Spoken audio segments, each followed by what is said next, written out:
Hello everyone, स्वागत है आप सभी लोगों का। मैं हूं विकास और आज से हम एक नई सीरीज़ स्टार्ट कर रहे हैं हरियाणा एचएसएससी सीईटी के लिए। तो जो भी बच्चे इस बार का सीईटी दे रहे हैं उन सब के लिए ये क्लास मोस्ट इम्पोर्टेंट रहेगी। देखिए, आप सभी लोगों को पता है एचएसएससी सीईटी का जो फॉर्म है वो भरना स्टार्ट हो गया है।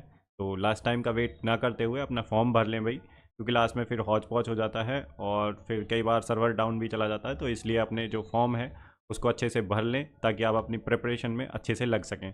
अब आपके पास 2-3 महीने का टाइम है, अच्छे से अपने आप को प्रिपेयर करें। ठीक है, जो इम्पोर्टेंट एरियाज़ हैं वो सब पढ़ें। तो इस सीरीज़ में हम क्या करेंगे भाई, एचएसएससी सीईटी के जितने भी पेपर हुए हैं, प्री का जो पेपर हुआ है 2022 में 4 शिफ्टों में पेपर हुआ था, तो उसका सॉल्यूशन जी के जीएस का, और मेंस में जो भी जीएस के जो इम्पोर्टेंट क्वेश्चंस हैं वो सारे कर लेंगे। उसके अलावा एचएसएससी ने जो भी क्वेश्चंस पूछे हैं जी के जीएस के वो सारे कर लेंगे, क्योंकि देखिए एचएसएससी रिपीट करता है क्वेश्चंस को, बहुत ज़्यादा रिपीटिशन है इनके जो है क्वेश्चंस में। तो हम पीवाईक्यू को देखते हुए, एग्जामिनर का माइंडसेट समझते हुए और इम्पोर्टेंट टॉपिक्स थीम्स जो हैं उनको देखते हुए हम अपनी प्रिपरेशन को उसी हिसाब से करेंगे, क्योंकि बहुत ज़्यादा पढ़ने से भी कोई फ़ायदा नहीं है। उतना पढ़ना है जो हमारा एग्ज़ाम अच्छे से हो सके और हम जो है अच्छे मार्क्स ले सकें, क्योंकि आपके पास और भी सब्जेक्ट है पढ़ने के लिए। तो जीएस को भी हम उसी अप्रोच से पढ़ेंगे, एग्जामिनर के पॉइंट ऑफ व्यू से। ठीक है, जो भी एग्जाम में पूछा जाता है। तो जितने भी क्वेश्चंस आए हैं पीवाईक्यू में जी के जीएस के वो सारे करवा दूंगा मैं, आपको टेंशन लेने की ज़रूरत नहीं है। बाकी आप पढ़ें अच्छे से, और मैं यहाँ पे इस वाले पेपर को तो कंप्लीट कराऊंगा आंसर्स के साथ, लेकिन नेक्स्ट जो एग्ज़ाम्स हैं, जो हम नेक्स्ट पीवाईक्यू लेंगे उसमें मैं जी के जीएस के कराऊंगा। ठीक है भाई, तो आपके लिए ये सीरीज़ बहुत ही ज़्यादा इंपॉर्टेंट होने वाली है, जो एचएसएससी सीईटी का जो पेपर देने वाले हैं इस बार का। और अपनी तैयारी में लग जाएं भाई। और ये जो क्लास होगी जो है हिंदी इंग्लिश दोनों में रहेगी, हिंदी इंग्लिश दोनों में रहेगी। और ये जो आज का सॉल्यूशन है ये 6 नवंबर 2022 को जो पेपर हुआ था ना मॉर्निंग शिफ्ट में, उसका सॉल्यूशन है ये प्री का। ठीक है, तो ये जो क्लासेस रहेंगी सारी पीवाईक्यू बेस्ड रहेंगी भाई। मेरा एक भी क्वेश्चन नहीं है, जो एचएसएससी ने पूछे हैं क्वेश्चंस वो सारे रहेंगे यहाँ पे। ठीक है, आपका रिवीजन कर लें, 1.5x की स्पीड पे देख लें, ताकि आपको एक बार थीमेटिक एरियाज पता लग जाएंगे। तो चलिए स्टार्ट करते हैं। और देखिए भाई, फर्दर अपडेट्स के लिए आप चैनल को सब्सक्राइब कर लें अगर नहीं किया है तो, और अपने दोस्तों के साथ शेयर करें, लाइक करें, और अपने रिव्यूज़ कमेंट सेक्शन में ज़रूर दें। ठीक है, तो चलिए देख लेते हैं अपना पहला क्वेश्चन क्या है। ये पेपर है 6 नवंबर 2022 का, मॉर्निंग शिफ्ट में हुआ था एचएसएससी सीईटी का प्री का। ठीक है भाई, तो पहला क्वेश्चन है, नाहर जो वाइल्ड लाइफ सेंचुरी है is situated in which district of Haryana. तो नाहर जो वन्य जीव अभयारण्य है हरियाणा के किस जिले में स्थित है, तो ये रेवाड़ी में है। अब आपको देखो एग्जामिनर का माइंडसेट और थीम्स क्या होती हैं, यही थीम्स होती है। तो वाइल्ड लाइफ सेंचुरी कितनी है, वाइल्ड लाइफ सेंचुरीज कितनी है हरियाणा में, ये आपको पता होना चाहिए। ठीक है, डिस्ट्रिक्ट समेत। ठीक है, और नेशनल पार्क, नेशनल पार्क आप मुझे कमेंट सेक्शन में बताएंगे। 2 नेशनल पार्क हैं हरियाणा में, हरियाणा में 2 नेशनल पार्क हैं। एक तो यमुनानगर में है, ठीक है, और दूसरा गुरुग्राम में है। तो आपको दोनों का नाम कमेंट सेक्शन में लिखना है, और वाइल्ड लाइफ सेंचुरीज आपको पता होनी चाहिए। तो ये नाहर वाइल्ड लाइफ सेंचुरी कहाँ है, रेवाड़ी में। देखो ये टॉपिक आपका तुरंत कंप्लीट हो जाएगा अगर आप इस तरह से पढ़ेंगे कि देखो नाहर वाइल्ड लाइफ सेंचुरीज पूछी थी, तो वाइल्ड लाइफ सेंचुरीज पूछी थी, तो आपको तुरंत देखना है कि कितनी वाइल्ड लाइफ सेंचुरीज हैं और कितने नेशनल पार्क हैं हरियाणा में। तो आपका ये टॉपिक तैयार है। ठीक है, रेडी है भाई।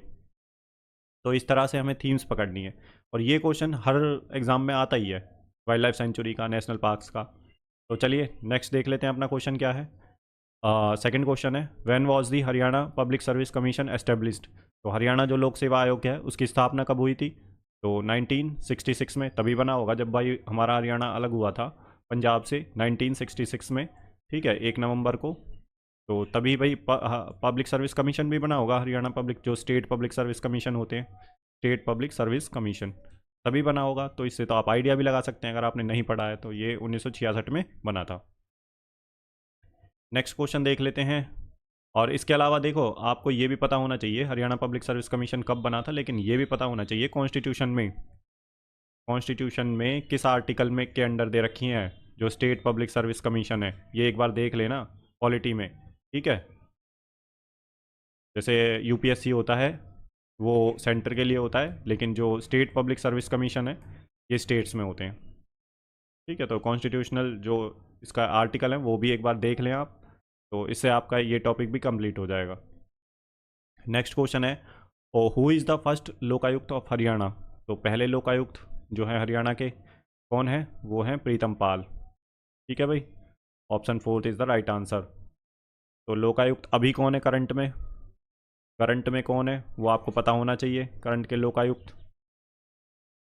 ये मेहनत तो आपको देखो करनी पड़ेगी, और इस थीम्स का थीम जैसे जो क्वेश्चंस आ रहे हैं पीवाईक्यू में, उसी थीम पर हमें पढ़ना है। तो आपको पहले लोकायुक्त, पहला गवर्नर, पहला सीएम, ये सब पता होना चाहिए, क्योंकि इसमें क्वेश्चंस बनते हैं।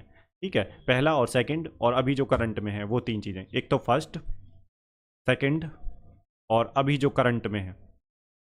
या फिर एचएसएससी का रहता है लॉन्गेस्ट, लॉन्गेस्ट टर्म। ठीक है, तो इन तीन चार चीज़ों को आपको पढ़ना है, सारे नहीं पढ़ने हैं, बस इतना पढ़ना है कि लॉन्गेस्ट टर्म कितनी है इसकी, है फर्स्ट कौन सा, सेकंड कौन सा, और अभी करंट में कौन है, बस। ठीक है, हर चीज़ को उसी हिसाब से पढ़ना जो एग्ज़ाम में जो क्वेश्चंस की डिमांड है, एग्जामिनर की डिमांड है, उसी हिसाब से। फोर्थ क्वेश्चन है, Panchkhora Sahib Gurudwara Ambala is dedicated to the memory of. तो पंचखोरा साहिब जो गुरुद्वारा है अम्बाला में, वो की स्मृति को समर्पित है। तो गुरु जो है श्री हरिकिशन साहिब जी, तो इनको समर्पित है जो पंचखोरा साहिब गुरुद्वारा है अम्बाला में, श्री हरिकिशन साहिब जी। पता होना चाहिए भैया आपको इसका। नेक्स्ट क्वेश्चन है, east longitude extent of Haryana, geography का क्वेश्चन है, ज्योग्राफी ऑफ हरियाणा।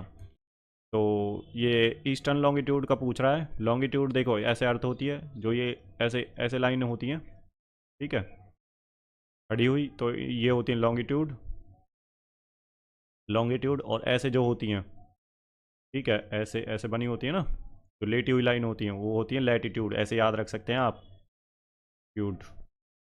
तो ये पूछ रहा है east longitude extent of Haryana. तो क्योंकि हरियाणा, भाई देखो इसका जो लॉन्गिट्यूड है वो, ईस्ट लॉन्गिट्यूड जो एक्सटेंट है हरियाणा का, वो कितना है? तो 74 डिग्री 27 मिनट 8 इंच। तो ये इतना ध्यान रखना है, 74 27 इतना ध्यान रख लें, 3 डिग्री का इसमें फ़र्क होता है। तो आप आराम से निकाल पाएंगे इस क्वेश्चन को। तो ज्योग्राफी एक बार आप देख लें हरियाणा की, जो है लैटिट्यूड लॉन्गिट्यूड किस पे जो है हरियाणा जो सिचुएटेड है, किस लॉन्गिट्यूड पे है और किस लैटिट्यूड पे है। तो ये इसका आंसर है, east longitude extent of Haryana is 74 degree 27 minute, ये 77। तो 3 डिग्री का अंतर है। ये भी नहीं होगा, ये भी नहीं होगा, आप थोड़ा सा भी आइडिया लगाएंगे ना, आपने अगर पढ़ा होगा तो यही आ जाएगा इसका answer, option third. Next question है, हाउ मैनी जो है सब treasuries are there in Haryana according to the Haryana economic survey 2021-2022। अब भी आपको पता होना चाहिए, अभी 2025 चल रहा है, 2025 में भी आपको पता होना चाहिए कितनी सब ट्रेजरीज हैं। ठीक है, हरियाणा इकोनॉमिक सर्वे के अकॉर्डिंग जो अभी आया है, 2025 का बजट आया है और इकोनॉमिक सर्वे आया है हरियाणा का, उसके अकॉर्डिंग आपको पता होना चाहिए कितनी सब ट्रेजरीज हैं हरियाणा में। तो उस टाइम पे थी भाई 82। तो ये ज़्यादा इंपॉर्टेंट नहीं होंगी आपके लिए, अब का इंपॉर्टेंट होगा 2025 का, एक तो बजट और एक भाई आपको इकोनॉमिक सर्वे। और इकोनॉमिक सर्वे में यही चीज़ पढ़नी है आपको कि सब ट्रेजरीज कितनी है, जो पीवाईक्यू में पूछा हुआ है। ठीक है, नेक्स्ट क्वेश्चन है, व्हाट इज़ द, देखो मैं हिंदी में भी बता देता हूँ भाई, हरियाणा आर्थिक सर्वेक्षण 2021-22 के अनुसार हरियाणा में कुल उप जो है कोषगार कितने हैं? तो ये उस टाइम पे 82 थे, अभी आपको देखना है कितने हैं, ये थोड़ा सा खुद से सर्च करना पड़ेगा भाई आपको। यही हैं थीम्स, ऐसे ही पूछता है क्वेश्चन, रिपीट होता है भाई, एग्जामिनर कहाँ से बना के लाएगा, वो पीवाईक्यू देखेगा, उसके अकॉर्डिंग ही फिर थोड़ा बहुत चेंज करेगा क्वेश्चंस में, थीम्स तो वही रहेंगी। तो ये हमारा क्वेश्चन है, what is the total number of registered जो है अटल सर्विस सेंटर इन हरियाणा। तो ये 18,552 है, ये फालतू का क्वेश्चन है वैसे ये। ठीक है, कितने सेंटर्स हैं नंबर्स में, बट ठीक है पूछ लिया तो एक बार ये देख लें अभी करंट में इनकी सिचुएशन क्या है। नेक्स्ट क्वेश्चन है भाई, what percent of its total expenditure has been allocated towards agriculture in Haryana state budget for the financial year 2022-23। तो एग्रीकल्चर के लिए कितना जो है बजट अलोकेट किया गया था 2022-23 में, 2025 में ध्यान रखें अभी जो फैब में बजट आया है, तो एग्रीकल्चर के लिए एक तो आपको सबसे ज़्यादा किस में इन्वेस्ट किया गया है, जो बजट का अलोकेशन है, बजट का जो अलोकेशन है, एक तो आपको बताना है कि किस सेक्टर में सबसे ज़्यादा। ठीक है, सबसे ज़्यादा सबसे ज़्यादा किस सेक्टर में है, ये ध्यान रखना है आपको। और एग्रीकल्चर में कितना है, क्योंकि हरियाणा भैया अपना एग्रीकल्चर में आगे है, तो एग्रीकल्चर में देखना है आपको कि कितना जो है बजट में अलोकेशन किया गया है एग्रीकल्चर के लिए 2024-25। ये इंपॉर्टेंट नहीं है ये क्वेश्चन, ठीक है, बट इसके तर्ज पे आप 2025 वाला याद रख सकते हैं कि 2025 में जो है कितना जो है एलोकेट किया गया है बजट में, ठीक है। ये ज़्यादा इंपॉर्टेंट नहीं है, इसे रटें भी ना आप, तो जो इंपॉर्टेंट होगा मैं आपको बता दूंगा। नेक्स्ट क्वेश्चन क्या कह रहा है, what is the per capita annual income of Haryana as per economic survey 2020-21। तो देखो इकोनॉमिक सर्वे बजट से तीसरा क्वेश्चन है ये, तो ये इंपॉर्टेंट हो जाते हैं, 3-4 क्वेश्चन बनते ही बनते हैं इकोनॉमिक सर्वे और बजट से। तो per capita annual income of Haryana as per economic survey 2020-21, तो ये थी 2,35,707 उस टाइम का था ये, बट ये कोई काम का नहीं है क्वेश्चन। 2025 में ध्यान रखें आप, ठीक है, 24-25 और ये वाला जो इस बार का बजट है उसमें ज़रूर ध्यान रखें कि इकोनॉमिक सर्वे के अकॉर्डिंग पर कैपिटा एनुअल इनकम, पर कैपिटा एनुअल इनकम तो ये कितनी है, ये वाली चीज़ आप ध्यान रखें। तो 2025 के बजट में एक बार देख लें, क्योंकि ये क्वेश्चन पूछा हुआ है सीईटी में। ये इंपॉर्टेंट नहीं है, इसे ना पढ़ें, ना याद करने की कोशिश करें इसे, ठीक है, दिमाग पे इतना जोर ना डालें। नेक्स्ट क्वेश्चन है, बेटी Bachao Beti Padhao was launched in Panipat by. तो ये प्रधानमंत्री श्री नरेंद्र मोदी जी ने जो है ये बेटी बचाओ बेटी पढ़ाओ लॉन्च किया था। इसकी डेट भी आप याद रख लें, डेट मतलब ईयर याद रख लें, पूछ सकता है आने वाले एग्ज़ाम में। वो एक स्टेप आगे भी जा सकता है भैया, एग्जामिनर है वो, रोक थोड़ी ना सकते हैं आप उसे, वो एक स्टेप आगे भी जा सकता है, ठीक है भाई। तो ये लॉन्च किया था श्री नरेंद्र मोदी जी ने, जो प्रधानमंत्री हैं। नेक्स्ट क्वेश्चन है क्वेश्चन नंबर 11, जो है Ladli social security allowance scheme was launched. और देखिए भाई हिंदी वाले आप पढ़ लें साथ के साथ, ठीक है, तो यहाँ पे सब कुछ लिखा हुआ है, बाकी जो बताना होगा मैं बता दूंगा, बट आप भी थोड़ा सा देख लें इस चीज़ को, ठीक है। तो Ladli social security allowance scheme was launched on, तो ये कब लॉन्च की गई थी भाई, 1 जनवरी 2006 में लॉन्च करी गई थी। तो option first is the right answer. तो जो स्कीम्स हैं, स्कीम्स किससे रिलेटेड, वुमेन से रिलेटेड, सोशल सोसाइटी से रिलेटेड, ठीक है। तो ऐसी अगर कोई स्कीम है वर्कर्स से रिलेटेड, तो ये वाली चीज़ें आपको थोड़ा सा, जो स्कीम हरियाणा में लॉन्च की गई है उसका थोड़ा सा ध्यान रखें आप, ठीक है। जो नेशनल लेवल पे भी लॉन्च की गई है सेंटर के द्वारा या फिर जो स्टेट के द्वारा, हमारे हरियाणा के द्वारा कोई अगर स्कीम लॉन्च की गई है वुलनरेबल सेक्शंस के लिए, वुमेन के लिए, सोसाइटी में वर्कर्स के लिए, तो उस चीज़ को थोड़ा सा आप देख लें, वो इम्पोर्टेंट हो जाती है स्कीम्स। तो ये जो लाडली सोशल सिक्योरिटी अलाउंस स्कीम है, तो 1 जनवरी 2006 को लॉन्च हुई थी ये। उसके अलावा अभी देख लेते हैं नेक्स्ट क्वेश्चन क्या है, who founded the Zamindar league along with Fazl e Husain in 1923 to spread the reach of unionist party in Haryana. तो किसने जो है जमींदारी लीग की स्थापना की थी, तो सर छोटू राम थे। Option fourth is the right answer. इनके बारे में थोड़ा पढ़ लें आप, अगर नहीं पढ़ा है तो इन सब के बारे में पढ़ लें, अब्दुल गफ़ार, राव तुलाराम, पंडित नेकीराम शर्मा, तो ये सभी हरियाणा से हैं, इनका आप पढ़ लें भाई आप थोड़ा सा, जो इनके बारे में क्वेश्चंस कई बार आ जाते हैं, ठीक है, कि इन्होंने कौन सी लीग बनाई थी और किस में पार्टिसिपेट किया था। तो इसका जो आंसर है सर छोटू राम, ये इंपॉर्टेंट क्वेश्चन है जमींदारी लीग का, ठीक है भाई। तो इन तीनों के बारे में आप पढ़ लेंगे जो बाकी के हैं, बाकी इसका जो आंसर है वो है sir Chhotu Ram. Next question है question number 13, the famous writer Dharindhar in his book जो है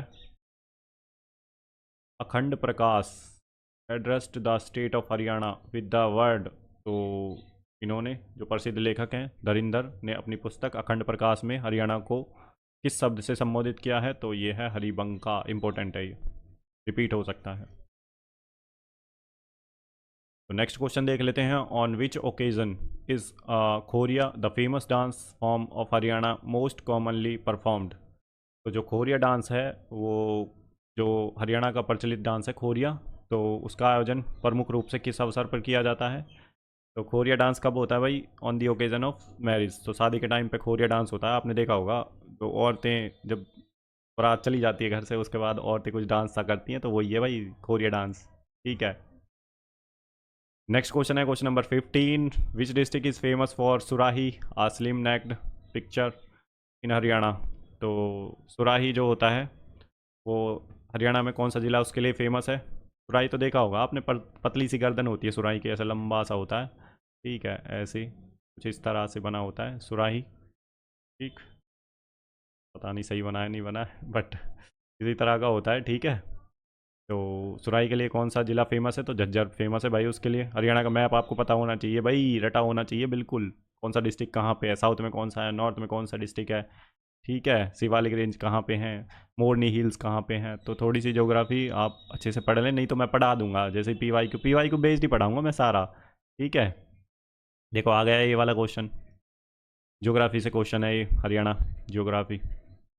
तो Morni hills are tourist attraction point is situated in which district of Haryana? तो ये है भाई पंचकुला में।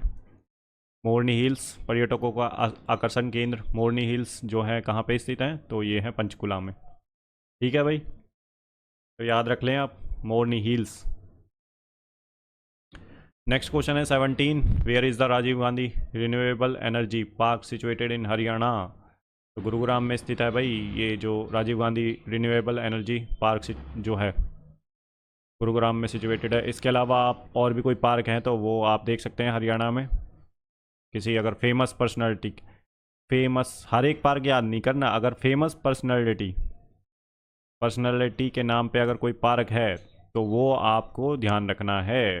तो फ्रीडम फाइटर्स के नाम पे अगर कोई जो है पार्क है तो। नेक्स्ट क्वेश्चन है हमारा 18, the highest elevated area of Aravali hills in Haryana? तो जो अरावली हिल्स हैं उनका जो हाईएस्ट एलिवेटेड एरिया है, सबसे ऊंचा जो एरिया है वो ढोसी हिल्स हैं भाई, ढोसी की पहाड़ियाँ। तो option 2 is the right answer. तो अरावली जो हिल्स हैं उसका जो सबसे ऊंचा एरिया है ढोसी हिल्स। नेक्स्ट क्वेश्चन है हमारा, what percent of the total land in Haryana comes under? तो देखो ये ज्योग्राफी के दो क्वेश्चन है भाई, एक तो ये वाला अरावली हिल्स का, ठीक है, और एक ये मोरनी हिल्स का। तो आपको इन दोनों के बारे में पता होना चाहिए, मोस्टली रिपीटेड क्वेश्चन है ये, हर एग्ज़ाम में पूछता है हरियाणा HSSC, तो मतलब पूछता ही है इनके बारे में। तो ये दोनों आपको पता होनी चाहिए। अरावली हिल्स कहाँ पे है, किस एरिया में है हरियाणा के? ठीक है, साउथ में है ये। और ये जो मोरनी हिल्स हैं ये ऊपर पड़ती हैं पंचकुला में। तो आपको मैप थोड़ा सा पता होना चाहिए, रटाई हुआ होना चाहिए। नेक्स्ट क्वेश्चन है, what percentage of the total land in Haryana comes under agriculture? तो देखिए बजट में कितना एलोकेशन किया गया था वो क्वेश्चन है। यहाँ पे कह रहा है कि what percent of the total land in Haryana comes under agriculture? तो 81% जो लैंड है हरियाणा में वो एग्रीकल्चर के अंडर आती है। नेक्स्ट क्वेश्चन है, द फर्स्ट ग्रेन ATM जो है Annapurti of Haryana state has been set up in which district? तो गुरुग्राम में है फर्स्ट ग्रेन ATM, इतना ध्यान रखना है आपको। Option third is the right answer. Next question है हमारा 21, which dance form of Haryana is also known as Haryanvi Giddha? तो कौन सी डांस फॉर्म है हरियाणा में जिसे हरियाणवी गिद्धा के नाम से जानते हैं? तो वो है झूमर। Option fourth is the right answer. ध्यान रखना है ये रिपीट हो सकता है क्वेश्चन। ठीक है भाई, नेक्स्ट क्वेश्चन है, who among the following is known as the Haryana hurricane? तो देखो ये फेमस पर्सनालिटी के बारे में मैंने बोला था ना भाई, आज आपसे पूछ सकता है। तो हरियाणा हरिकेन ये मोस्टली रिपीटेड क्वेश्चन है, ये भी बहुत बार पूछा है HSSC में, काफ़ी एग्जाम्स में मैंने देख रहा था जब एग्जाम्स को HSSC के, तो बहुत ज़्यादा रिपीटेड क्वेश्चन है ये भी। तो कपिल देव है हरियाणा हरिकेन। नेक्स्ट क्वेश्चन देख लेते हैं हम, Nirmal Guliya from Haryana is associated with which sports? तो जिम्नास्टिक से एसोसिएटेड है निर्मल गुलिया।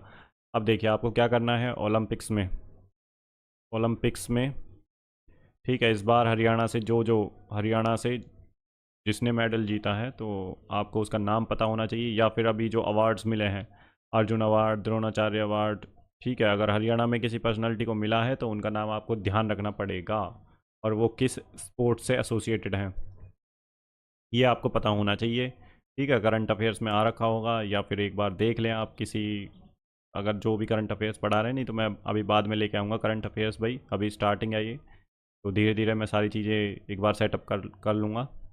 ठीक है, तो फिर सारी चीज़ें आपको यहीं मिल जाएंगी। बाकी आप देखिए कोई भी मैगज़ीन ले लें जिसमें स्पोर्ट्स का दे रखा है, ठीक है, तो आपको वो फटाफट उस सेक्शन को पढ़ के ख़त्म करें, अगर हरियाणा में किसी को मिला है तो, या फिर अभी जो अवार्ड्स मिले हैं उनमें से किस किस को अर्जुन अवार्ड, द्रोणाचार्य अवार्ड, ये सब जो अवार्ड मिलते हैं उनके बारे में पता होना चाहिए।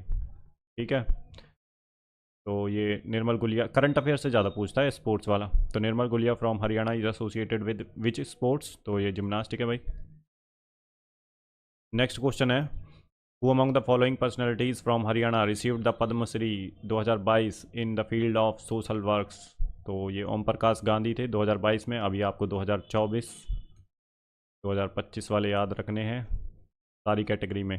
भारत रत्न याद रखने हैं, 5 लोगों को मिला था। आपको पद्म भूषण और पद्म विभूषण और पद्म श्री, ये चारों अवार्ड्स पता होने चाहिए। इम्पोर्टेंट पर्सनालिटी अगर कोई हरियाणा से है तो याद रखना है, नहीं तो ये आपको पता होना चाहिए। पद्म भूषण आपको पता होना चाहिए। ठीक है, पद्म श्री में इम्पोर्टेंट पर्सनालिटीज़ जो मिले हैं 1954 से स्टार्ट हुए थे। ठीक है, जैसे भारत रत्न जो है 3 लोगों को दिया जाता है, बट इस बार 5 लोगों को दिया गया था 2024 में। तो ये चीज़ आप ध्यान रखें भाई थोड़ा सा, पद्मा अवार्ड्स के बारे में पढ़ लें। अब आपको थीम पता चल गई, पद्मा अवार्ड से क्वेश्चन पूछा है तो अपना देख लें भाई पद्मा अवार्ड से। ठीक है, और करंट से रिलेटेड पूछेगा। नेक्स्ट क्वेश्चन है, Gugga Naumi festival is celebrated all over Haryana. Art and culture का क्वेश्चन है। आर्ट एंड कल्चर में डांस पे फोकस रहता है एचएसएससी का। तो जो जितने भी डांस हैं वो देख लें, हरियाणा में कौन कौन से डांस होते हैं। फेमस फेमस से, ऐसे नहीं घर घर में डांस जो अलग अलग होता है उसको भी काउंट कर, नहीं, जो फेमस फेमस डांस है मोस्टली रिपीटेड। ये काफ़ी रिपीटेड क्वेश्चन है गुग्गा नवमी का। ठीक है, हरियाणा का काफ़ी अच्छा फेस्टिवल है ये। तो ये है भाई लूनार मंथ ऑफ भादू। तो भादो के चंद्रमास में मनाया जाता है ये, याद रखना है। ये रिपीट क्वेश्चन है, रिपीट हो सकता है ये क्वेश्चन। नेक्स्ट क्वेश्चन है, देखिए भाई ये इंग्लिश स्टार्ट हो गई है, हमारा मेन काम रहेगा जीएस का। तो यहाँ पे मैं बता देता हूँ क्वेश्चन नंबर 26 जो है इसको अरेंज करना है। ठीक है, मीनिंगफुल सेंटेंस बनाना है इसका। PQRS 4 वो दिए हुए होते हैं, तो आपको थोड़ी सी यहाँ पे आपकी जो है वो ग्रामर चेक करता है एग्जामिनर, तो इसको आपको लगाना है। आप इसकी थोड़ी प्रैक्टिस कर लेना। बाकी ये इसका जो आंसर है ऑप्शन थर्ड है QSPR। नेक्स्ट क्वेश्चन है, इसमें देखो bring a cup of coffee. तो इसमें पैसिव वॉइस बनानी है इस वाले की, तो पैसिव वॉइस एक्टिव वॉइस ये पढ़ लेना। तो इसका जो आंसर है वो है फर्स्ट। 28वां क्वेश्चन है, इसमें जो है एरर निकालना है। ठीक है, कोटिंग द एरर्स वाला क्वेश्चन है, इसमें एरर है नहीं है ये देखना है। तो इसमें ए वाले सेंटेंस में है error, one of the states आएगा यहाँ पे। ठीक है, तो option third is the right answer. इसके अलावा ये आपको एक पैराग्राफ दे रखा है ऐसा। ठीक है, ये काफ़ी इजी है, ये पैराग्राफ आप पढ़ लेंगे तो ठीक है, इनके जो इसके नीचे 3 क्वेश्चंस दिए हुए हैं इनके आंसर आप आसानी से निकाल पाएंगे। तो in olden days street theatre dash villages और small localities of the city. तो इसका जो आंसर है वो है सेकंड। तो इसी को पढ़ के आपको इसका सेंस समझ आ जाएगा, तो आप आराम से निकाल लेंगे। ठीक है, मैंने भी पढ़ा था ये, तभी निकाले मैंने ये। तो ये वाला जो है इसका है, ये पैसेज से ही हैं तीनों क्वेश्चन, डज नॉट इफेक्ट। ठीक है भाई, और ये वाला है स्ट्रीट थिएटर, इसी पैसेज से है ये वाला भी। तो इसका जो आंसर है वो है फोर्थ, डील्स। इसके अलावा यहाँ पे दे रखा है, ये इंग्लिश का ही क्वेश्चन है। Choose the correct alternate to improve the underline part of the following sentence if no improvement. तो इम्प्रूवमेंट इसकी जगह पे क्या बेस्ट अल्टरनेटिव आ सकता है ये देखना है। अगर इम्प्रूवमेंट है तो ठीक है, नहीं है तो नो इम्प्रूवमेंट। तो इसमें है दैट यू प्लांट। नेक्स्ट जो क्वेश्चन है वो है 33, इसमें फिल इन द ब्लैंक्स पूछ रहा है। प्रेपोजिशन पढ़ लें भाई, प्रेपोजिशन भी आती हैं इसमें। तो option fourth is the right answer. The boy dash red hair is my brother with आएगा इसमें। नेक्स्ट जो क्वेश्चन है वो है in the following sentence a word. ठीक है, underline beneath the sentence 4 different ways of phrasing underlying word are indicated. Choose the best alternative among the 4। Despite losing a lot of money in the stock market, crash race remained unfazed। तो इसका जो है आपको बताना है alternative कौन सा है। चूज़ द बेस्ट अल्टरनेटिव मतलब कि सिनोनिम पूछ रहा है ये। ठीक है, तो option second is the right answer. इसमें क्या करना है, इनडायरेक्ट स्पीच इस पे पूछ रखा है she said to her father will you give me sweets. तो सी सैड की जगह आस्क्ड आ जाता है भाई यहाँ पे। तो इसका जो आंसर होगा ये है फोर्थ। ठीक है, इंग्लिश थोड़ी सी पढ़ लें, प्रीपोजिशन पढ़ लें, स्पॉटिंग द एरर्स पढ़ लें, और भाई PQRS वाले जो सेंटेंस अरेंजमेंट है वो भी पढ़ लें, और पैराग्राफ की प्रैक्टिस करनी पड़ेगी आपको। नेक्स्ट जो क्वेश्चन है वो है भाई pick out the correctly spelled word. तो करेक्ट स्पेलिंग पूछ रहा है इनमें से, तो फैमिलियर की है भाई इसमें से। और इसमें पूछ रहा है अंडरलाइन द एंटोनिम्स पूछ रहा है इसमें। तो डेंजरस का एंटोनिम्स क्या होगा? इनोकुअस। इसमें क्या पूछ रहा है? तो सिनोनिम पूछ रहा है इसमें। ठीक है, लॉन्ग का तो का क्रेव्ड हो जाएगा इसका। और नेक्स्ट क्वेश्चन है पिक आउट द करेक्टली। दो क्वेश्चन आए हैं करेक्टली स्पेल्ड वर्ड के, तो ये इसका सही आंसर है। तीसरा क्वेश्चन है, ये 3 क्वेश्चन पूछ लिए हैं भाई करेक्टली स्पेलिंग का। ठीक है, तो ये तीसरा है इसका आंसर। इसके अलावा हिंदी का है सम्राट के लिए सर्वाधिक उपयुक्त पर्यायवाची शब्द का चयन कीजिए। तो ये है महीपति, सम्राट का पर्यायवाची। ठीक है, नेक्स्ट क्वेश्चन है भाई युग्मों में से असंगत युग्म का चुनाव कीजिए। तो इसमें पता नहीं भाई क्या है। ठीक है, असंगत। निम्नलिखित विकल्पों में से वर्तनी की दृष्टि से शुद्ध शब्द का चयन कीजिए। तो यह संसारिक शुद्ध शब्द का चयन करना था इसमें से। भरसक समस्त पद का उचित विग्रह है पूरी शक्ति से। भरसक प्रयास ऐसे कहते नहीं है, भरसक प्रयास, तो यही वही है पूरी शक्ति से प्रयास करना। हिंदी भी ठीक ठाक पूछी है इन्होंने। तो यहाँ पे नेक्स्ट क्वेश्चन है निम्नलिखित विकल्पों में से प्रत्यय के सुमेलित विकल्प की पहचान कीजिए। अन, रावण, मोहन, श्रवण, अन का जो पूछा है इन्होंने। नेक्स्ट क्वेश्चन है मेरे पिता डैश में रहते हैं। वाक्य के रिक्त स्थान में के लिए नगर शब्द का सर्वाधिक विलोम शब्द बताना है नगर का। तो ये गांव होगा भाई। निम्नलिखित में से कौन सा शब्द स्त्रीलिंग नहीं है? स्त्रीलिंग पूछ रहा है, तो इनमें से किस्सा नहीं है स्त्रीलिंग, नहीं पे ध्यान देना है भाई डियर लर्नर्स। संकल्प में कौन सी संधि है? तो ये व्यंजन संधि है, ऑप्शन फोर्थ। सिपाही ने चोर को पकड़ा। उपयुक्त जो है साधारण वाक्य किस प्रकार का वाक्य है? तो अप्रधान कर्ता कारक साधारण वाक्य है, option third is the right answer. बड़बड़ाना, खटखटाना, भनभनाना शब्दों में क्रिया के कौन से जो है प्रकार के धातु का प्रयोग किया गया है? तो अनुकरण धातु का प्रयोग किया गया है, option first is the right answer. 51वां क्वेश्चन देख लेते हैं क्या कह रहा है। अब पछताए होत क्या जब चिड़िया चुग गई खेत। इस मुहावरे का सर्वाधिक उपयुक्त अर्थ बताइए। तो अवसर बीत जाने पर व्यर्थ पछताना। बहुत इजी क्वेश्चन है, इजियर साइड। ठीक है, निम्नलिखित विकल्पों में से शब्द के तत्सम रूप को पहचानिए। तो वक जो है तत्सम है। इसमें क्या है निम्नलिखित, क्वेश्चन नंबर 53। तो निम्नलिखित में से किस जो है विकल्प में अलंकार व उससे संबंधित उदाहरण सुमेलित नहीं है? नहीं का ध्यान रखना है आपको। तो रूपक है भाई इसका। ठीक है भाई, तो रूपक सुमेलित नहीं है अच्छे से, तो option third is the right answer. नील परिधान बीच सुकुमार खुल रहा, मृदुल अध खुला अंग, तो option third is the right answer. 54th का क्या है? कीर्तिभान भूगोल विषय में अभी अज्ञान है। वाक्य में रेखांकित शब्द का उपसर्ग स्पष्ट कीजिए। तो तत्सम उपसर्ग है भाई इसका, जो कीर्तिभान भूगोल विषय में अभी अज्ञान है, तत्सम उपसर्ग है ये। नेक्स्ट क्वेश्चन देख लेते हैं, क्वेश्चन नंबर 55। तो विराम चिन्ह की दृष्टि से शुद्ध वाक्य का चयन कीजिए। तो मेरी मित्र डैश जो एक लेखिका है डैश आजकल एक पुस्तक लिख रही है। तो ये आपको भाई थोड़ा बहुत अगर आप लिखते हैं पढ़ते हैं तो आपको पता लग जाएगा, इसकी सेंस से ही पता लग जाएगा। देखो ये वाला तो होगा नहीं। ठीक है, मेरा मित्र जो एक, मेरी मित्र जो एक लेखिका है आजकल एक पुस्तक लिख रही है। तो ये भी थोड़ा सा है, मेरी मित्र जो, ये नहीं हो सकता। इन दोनों में से आपको कन्फ्यूजन आएगा। इसका जो आंसर है वो यही है, सेकंड वाला।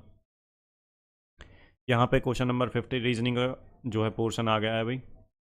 रीजनिंग, ये क्वेश्चन काफ़ी इजी है। इसमें देखिए, इसमें क्या होता है कि इसमें आपको स्टेटमेंट दी रखी होती हैं, कंक्लूजन बताना होता है। तो some tables are chairs, second है some chairs are beds, all beds are rooms. तो इसका जो कंक्लूजन 2 है और थर्ड है वो सही है, बाकी पहला वाला गलत है। आप इसको ऐसे बना सकते हैं, इस तरह से बनते हैं ये वेन डाइग्राम की तरह। तो आप बना के देख लेना एक बार। और 57 का जो सही है वो है ये, ठीक है। 9 दूनी 18 और 9 तिया 27, 7 दूनी 14, 7 तिया 21, ठीक है। तो ये भी एक जैसा है। तो ऑड वन आउट पूछ रहा है, इन सबसे अलग, तीनों से जो अलग हो वो वाला। 8 दूनी 16, 8 तिया 24, ठीक है, ये 2 बार, ये 3 बार। 7 दूनी 14, 7 तिया 21, ये भी हो रहा है। 6 दूनी 12, 6 तिया 18, तो ये गलत है यहाँ पे। तो यही वाला है ऑड वन आउट, ऐसे होगा ये भैया आपको ब्लड रिलेशन का है रीजनिंग में। तो इसका जो आंसर होगा वो होगा आंट, बुआ।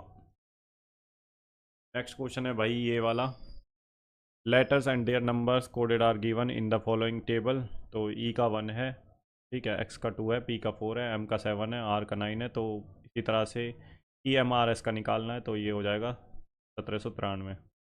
इजी क्वेश्चन है रीजनिंग के काफ़ी।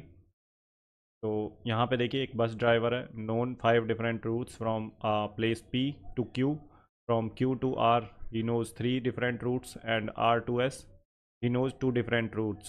How many routes does he knows P to S?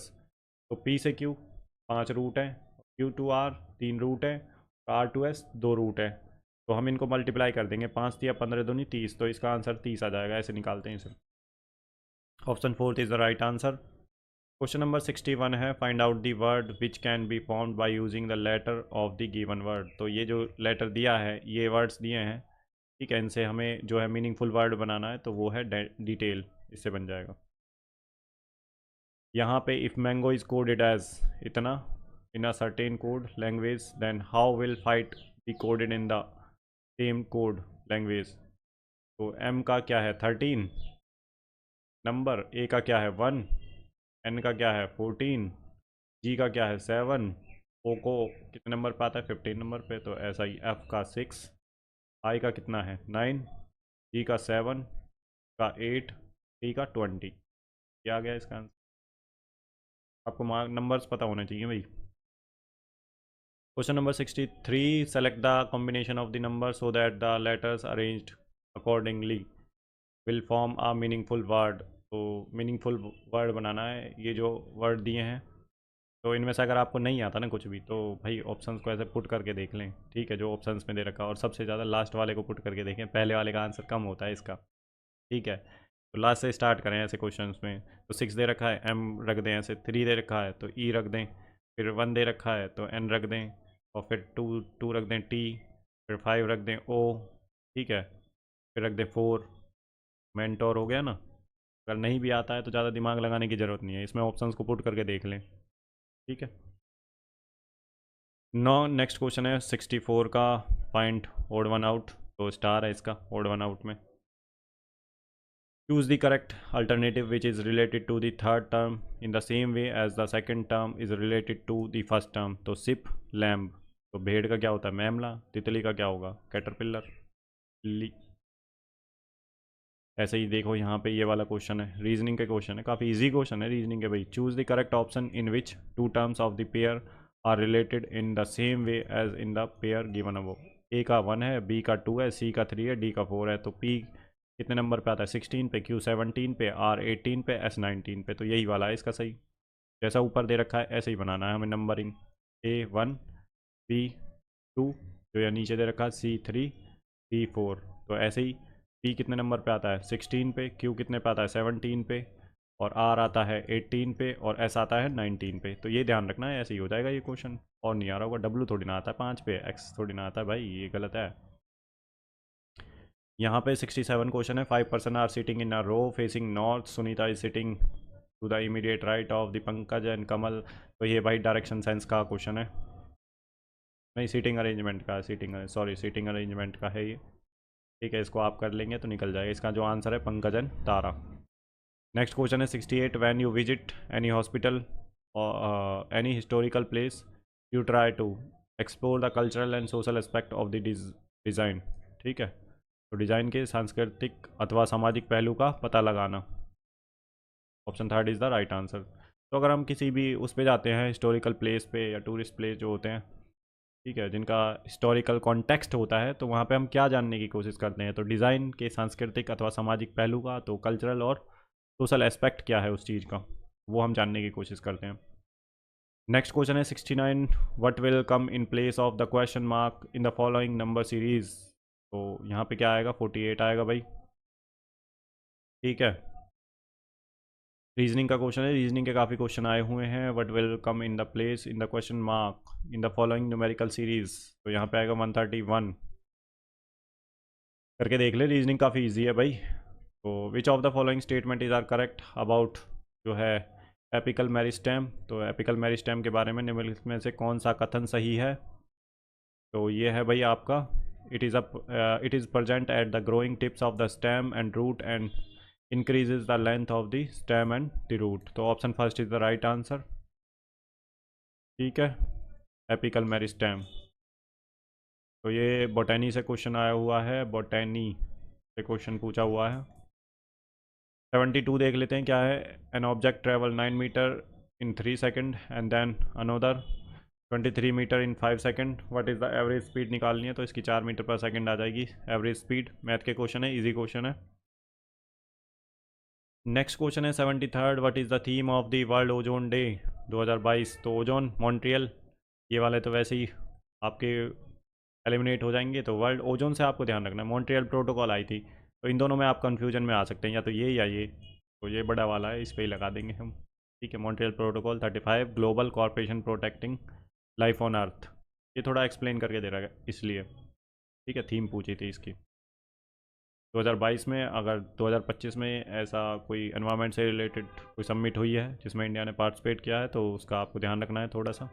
ठीक है, कोई थीम वगैरह, थीम ही पूछता है इसमें, और कुछ नहीं पूछेगा। मोस्टली थीम ही पूछेगा इन एग्ज़ाम्स में, बड़े एग्ज़ाम्स में पूछता है। जो SPSC है या फिर जैसे कि UPSC है, उनमें थीम से आगे बढ़ के पूछता है ऑब्जेक्टिव। ठीक है, तो हमको ये ध्यान रखने हैं थीम्स कौन सी हैं। डेज भी आप याद रख लें भाई, important days. HTTPS is an acronym for which should be used while entering sensitive information। तो HTTPS की फुल फॉर्म पूछ रहा है भाई, hyper text transfer protocol secure. याद रखनी है, ये रिपीट हुआ है क्वेश्चन काफ़ी बार। नेक्स्ट क्वेश्चन है हमारा 70 जो है 5, which among the following states in 1960 was bifurcated to create 2 new states of Gujarat and Maharashtra. Gujarat और महाराष्ट्र जो बने थे 1960 में, तो किस स्टेट को अलग करके बने थे? तो ये बॉम्बे। ठीक है, अंग्रेज़ों के टाइम में 3 प्रेसिडेंसी थी स्टार्टिंग में, बॉम्बे और बंगाल और मद्रास। ये बॉम्बे था भाई। Second is the right answer. इसको काट के ही गुजरात और महाराष्ट्र अलग किए गए थे 1960। Among the following countries which was the जो है last country to give voting right to women, तो सऊदी अरेबिया। तो यही है भाई, मिडल ईस्ट की कंट्री है, इस पे ही जाएंगे हम।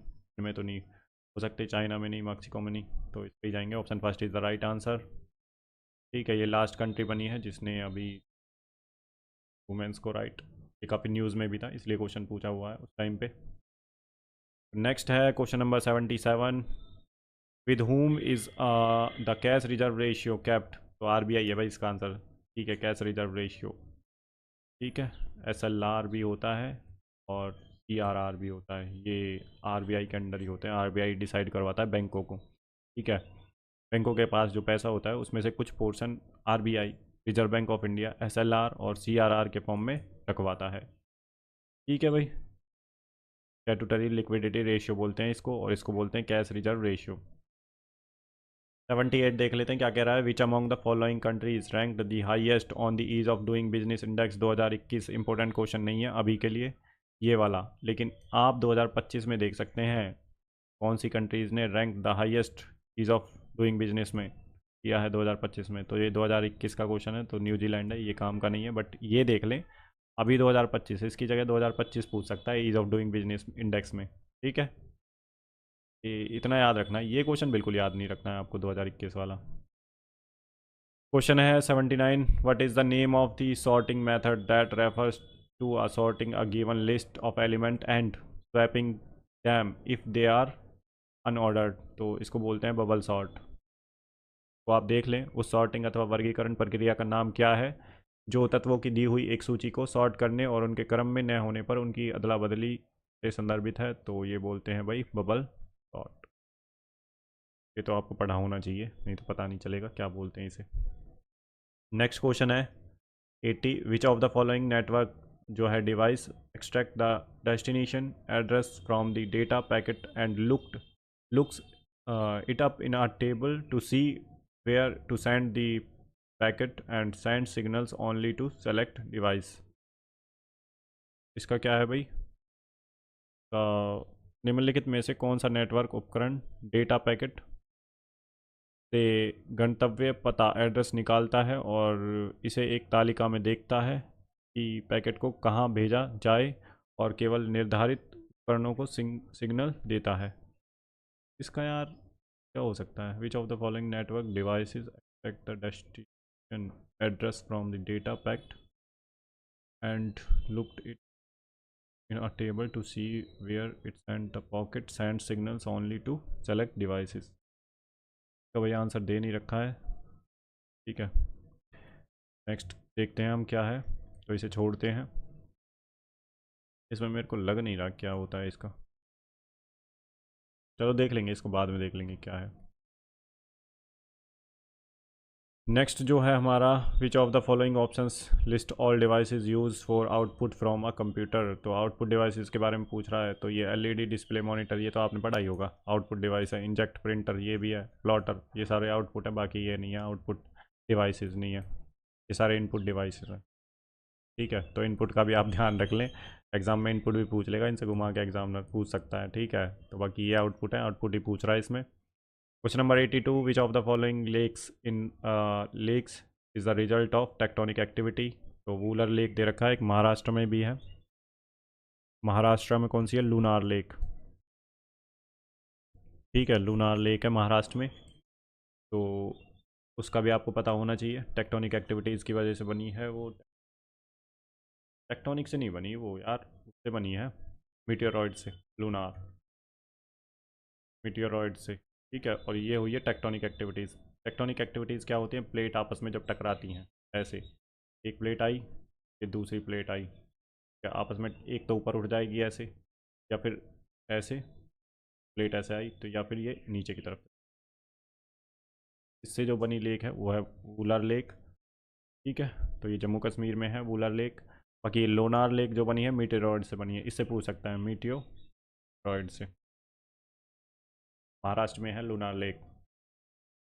Question number 83, which of the following words were added to the preamble of the constitution in 1976 through the 42nd amendment.